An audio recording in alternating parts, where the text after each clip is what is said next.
Ve střední Evropě se jaderné technologie využívají hlavně v energetice.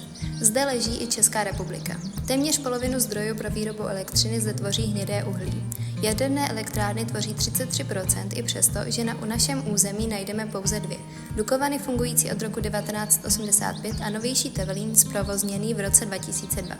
Cílem České republiky je být energeticky soběstačná, proto se vláda rozhodla zbudovat další blok Dukovan, protože víme, že jádro patří mezi spolehlivé, výkonné a ekologicky šetrné zdroje energie.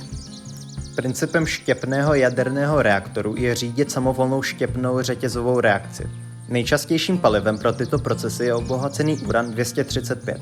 1 cm peleta takového uranu skrývá tolik energie jako tuna uhlí nebo 3,5 barelů ropy. V reaktoru obměňují část kazet s peletami víceméně jednou za rok.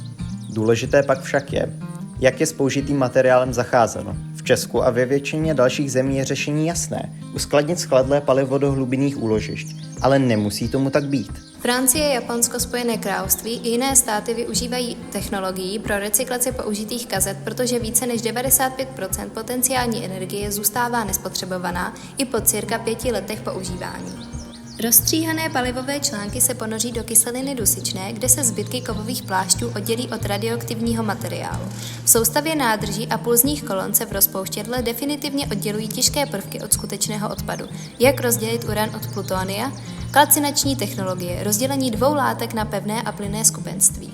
Uran se čistí kapalinovou separací ve 2 cyklech extrakce a reextrakce. Odpařováním se uran zkoncentruje do své finální podoby, nitrátu uranu. Plutonium se promění v prach, který se dále zpracovává jako alternativní jaderné palivo k obohacenému uranu, MOX.